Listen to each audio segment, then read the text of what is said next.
네, 여러분 안녕하십니까. 9월 9일 금요일 아침 매일 성경 묵상 함께 나누겠습니다. 오늘은 에베소서 4장 17절에서 24절까지 말씀인데요. 제가 앞부분 17절과 18절을 읽어 드립니다. 그러므로 내가 이것을 말하며 주 안에서 증언하노니 이제부터 너희는 이방인이 그 마음에 허망한 것으로 행함같이 행하지 말라.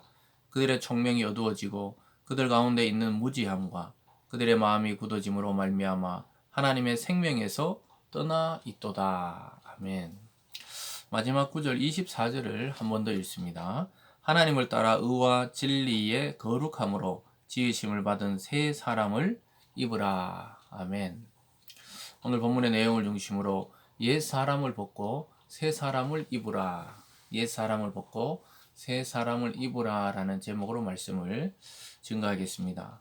사도 바울은 마치 오늘 우리가 옷을 벗고 새로운 옷을 입듯이 우리의 옛 사람은 벗어버리고 그리스도 안에 새롭게 된 삶으로 나아가라고 말씀하고 있는 그러한 장면이 오늘 나오고 있습니다. 그래서 오늘 첫 번째로 보면요, 불신앙의 그 잔재, 즉 예수 믿기 전에 짓던 여러 가지 죄와 습관과 문화를 벗으라, 버리라 이렇게 당부하는 내용을 보게 됩니다. 17절부터 다시 보면요, 그러므로 내가 이것을 말하며 주 안에서 증언하노니 이제부터 너희는 이방인이 그 마음에 허망한 것으로 행함같이 행하지 말라. 그래서 예수님 믿기 전에 예수 밖에 있을 때의 삶은 허망함으로 끝난다는 거예요. 그 마음에 허망한 것으로 행한다. 결국은 그 당시에 에베소에서 믿던 여신은 아데미 여신이라 그래서 그 음란한 제의의식이 함께 포함된 그런 신을 믿고 있었습니다. 근데 그 신을 믿고 그 제의의식을 행하고 나서 우리 마음에 드는 것은 허망함이었다. 이렇게 사도 바울은 이야기하고 있습니다. 여러분, 이것이 그리스도 밖에 있는, 즉 그리스도 안이 아닌 그리스도 밖에 있는 모든 인생의 종착지는 바로 허망함으로 끝이 나는 것입니다. 참신이신 하나님을 섬기지 않는 모든 인생의 끝은 마음의 허망함으로 끝이 나는 것이죠. 그래서 사람들은 견딜 수 없어서 결국은 미쳐가고 또 자기 중심으로 그렇게 살다가 결국 마지막에는 그 죽음을 두려워하며 허망함으로 인생이 끝난다는 것이죠. 그러니까 이 에베소 사람들도 그러했다고 이야기하고 있습니다. 18절에 보면요, 그들의 청명이 어두워지고 그들 가운데 있는 무지함과 그들의 마음이 굳어짐으로 말미암아 하나님의 생명에서 떠나 있다. 그러니까 그리스도 밖에 있는 이방인의 삶은 총명이 어두워졌다는 거예요. 즉 하나님을 아는 지식에서 멀어져 있는 것이죠. 거기 보면 무지하고 마음이 굳어져서 즉 결국은 하나님의 생명에서 떠나 있다 이렇게 말하고 있습니다. 이것은 바로 하나님과 멀어진 인생의 상태, 인간의 위치를 보여줍니다. 세상에서 잘 나가고 또 좋은 위치를 차지하고 유명하고 유력한 자가 된 것 같지만 사실 하나님의 생명에서는 떠나 있는 무지한 자고 총명이 사라진 자고 그 마음이 굳어져서 어떤 이야기도 그 마음 속에 들어가지 않는 그런 상태에 있다는 것입니다. 그러므로 19절에 그들이 감각 없는 자가 되어 자신을 방탕에 방임하여 모든 더러운 것을 욕심으로 행한다 이렇게 말합니다. 결국은 감각 없는 자가 되어 감각이 없다는 게 하나님에 대한 지각이 없어진 것이죠. 그러니까 결국은 방탕한데 자기를 내 던지고 그리고 나서 모든 더러운 것을 욕심으로 행하게 된다는 것입니다. 그래서 방탕한 옛 습관을 끊어버리지 못하면 결국은 허망함으로 자꾸 돌아가는 거예요. 그래서 우리가 그냥 이 새 사람이 되었다 할 때 보통 결심으로 되는 것이 아니고 다시는 그 길로 가지 않도록 우리 마음을 말씀으로 다잡고 또 기도와 성령으로 다잡는 것이죠. 그렇지 않으면은 불신앙의 상태로 금세 또 빠져들게 됩니다. 예배에 빠지게 되고 말씀 묵상에 빠지게 되고 기도에 소홀하게 되고 이랬을 때 금방 찾아오는 것이 뭐냐? 마음의 허망함이 또 찾아오는 거예요. 그러다 보니까 또 세상의 것으로 채우려고 하는 그런 욕심이 생기고 또 그것을 채우려고 채워보면 또 허망함이 오고 또 허망함이 오면은 또 그것으로 채우려 하고 이게 그래서 다람쥐 쳇바퀴 돌듯이 계속해서 반복되고 제자리 걸음을 걷는 것이 뭐냐? 그리스도 밖에 있는 인생이었다는 것이죠. 그래서 저와 여러분이 이제 십자가에 못 박혀서 완전히 내려오지 않았던 그리스도 안에서 우리의 옛 자아를 못 박아 버려야 돼요. 십자가에서 완전히 청산해 버려야 새롭게 부활의 삶으로 나갈 수가 있는 것이죠. 그래서 그리스도를 믿는다는 것은 옛 사람을 완전히 십자가에 못 박아 버리는 겁니다. 그래서 거기서 한번 죽어야 다시 새로운 삶으로 살아나는 거죠. 그게 오늘 두 번째 말하는 옛 사람과 새 사람에 대한 그런 비교입니다. 20절에 보면요. 오직 너희는 그리스도를 그같이 배우지 아니하였느니라. 진리가 예수 안에 있는 것 같이 너희가 참으로 그에게서 듣고 또한 그 안에서 가르침을 받았을진데.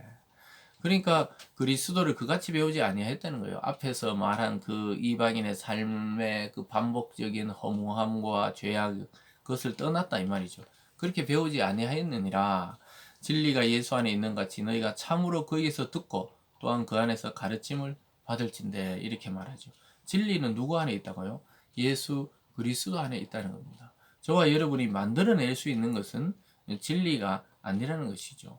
그리스도 안에 진리가 있고 그 진리를 몸소 행하시고 실천하신 우리 예수 그리스도 안에서 우리는 새 삶을 살 수가 있게 되는 것입니다. 그래서 그리스도는 우리의 철학이나 관념이 아니에요. 예수 그리스도는 생명이고 삶입니다.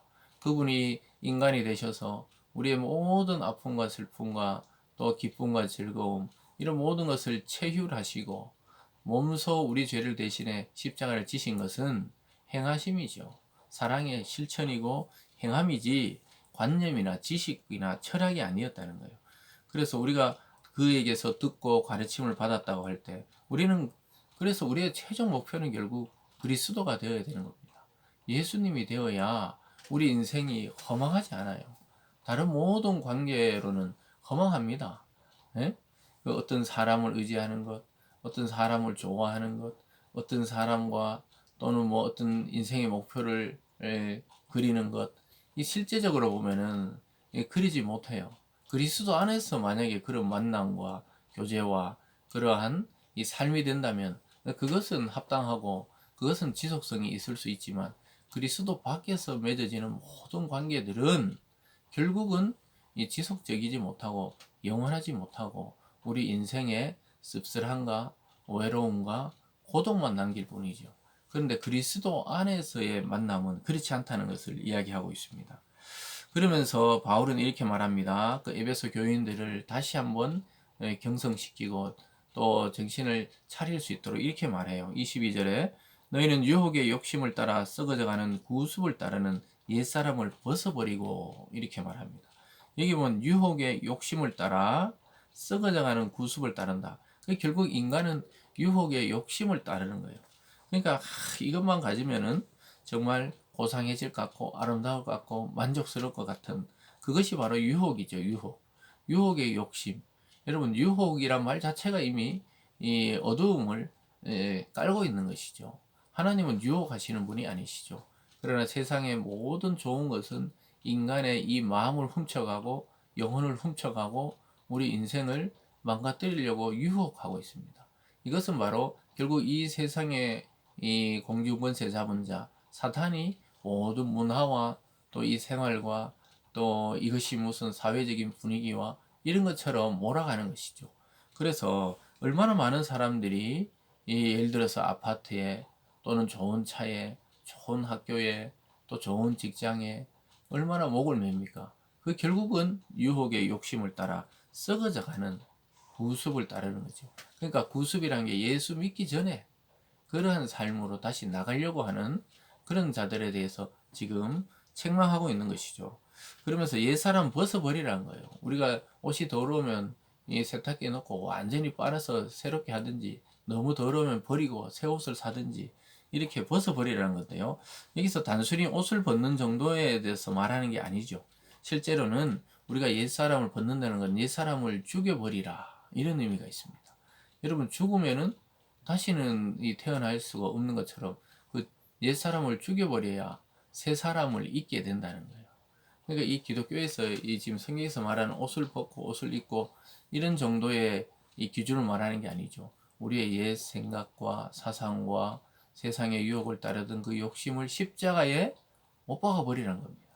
그리스도 안에서 십자가에 못 박아 버리고 죽고 다시 부활하신 주님처럼 다시 살아나라는 거예요. 그것이 새 사람을 입는 겁니다. 23절에 보면요. 오직 너희의 심령이 새롭게 되어 하나님을 따라 의와 진리의 거룩함으로 지으심을 받은 새 사람을 입으라. 여기 반대되는 것이죠. 유혹의 욕심을 따라 썩어가는 구습을 따르는 것이 아니라 하나님을 따른다. 하나님을 따라 어떻게 해요? 의와 진리로 거룩함으로 지으심을 받아 새롭게 창조되라는 것이죠. 야, 엄청난 진리가 이 속에 사실은 들어있는 것이죠. 왜냐? 우리가 그리스도를 믿는다는 것은 과거와 완전히 단절하는 거예요. 과거에 나는 죽고 그리스도 안에 성령으로 심령이 새롭게 되어서 이제 유혹의 욕심을 따르는 것이 아니라 하나님을 따라서 의로운 것과 공의로운 것과 이 진리, 하나님의 말씀, 즉 예수를 또 따르는 거죠. 그런 거룩함으로 새롭게 지어져야 돼요. 그래서 인간이 새롭게 되는 것은 어떤 결심이나 결단이나 어떤 학문을 배우고 여행을 하고 묵상을 하고 수행을 하고 이런 것으로만 되는 것이 아니라는 것이죠. 결국은 의와 진리로 새롭게 지으심을 받을 때 구별된 존재, 거룩한 존재로 다시 구별되려고 또 그 사람 자체가 이미 새 사람이 되는 것이죠. 그래서 옛사람의 구습으로 회귀하지 않도록 우리는 조심해야 됩니다. 이 세상엔 유혹이 많습니다. 죄의 덫이 여기저기 놀려져 있습니다. 그래서 오직 십자가를 통해서 완전히 옛사람이 죽고 새사람이 되지 않으면 우리는 여전히 한쪽은 옛 구습을 따르고 한쪽은 하나님을 따르려 하다가 늘 이 방황하는 그런 신앙인으로 끝날 수도 있는 것이죠. 그래서 우리는 이제 그리스도 속으로 완전히 들어가야 돼요. 십자가에서 나를 죽고 나는 완전히 다시 태어나야 돼요. 십자가에서 우리를 위해 뛰어내리지 않으신 그리스도, 그 그리스도와 함께 십자가에 내가 못 박혀 있어야만이 세상의 유혹을 따르는 그런 구습을 따르지 아니하고 하나님을 따라 의와 진리로 새롭게 될 것입니다. 사랑하는 여러분, 십자가를 묵상하십시오. 그래야 우리는 새롭게 됩니다. 이 말로 설명하기 어려워요. 내가 한번 그 십자가에 죽어야 십자가 안에 또 부활이 영광이 숨어 있다는 사실을 깨닫게 되는 거죠. 그래서 옛사람과 결별하고 또 옛 구습과 결별하고 예수 믿기 전의 습관과 완전히 결별해서 새 사람에 걸맞는 삶을 살도록 또 성령께서 그런 삶을 살도록 인도해 주시기를 주님의 이름으로 축원합니다. 기도하겠습니다. 사랑의 하나님 아버지, 참으로 말씀은 쉽지만 우리가 이렇게 새 사람이 된다는 것은 상당히 어렵고 또 잘 이해하지 못하는 부분이 있습니다. 하나님 아버지께서 성령을 통해 우리를 깨닫게 하시고 유혹을 따라 썩어져가는 구습을 따르는 옛사람의 모든 삶을 벗어버리고 그리스도 안에 십자가에 못 박고 이제 새 사람을 입고 새롭게 의와 진리로 지어져가는 그런 참된 하나님의 사람들 다 되게 하여 주시옵소서. 감사드리며 예수님 이름으로 기도드리옵나이다. 아멘.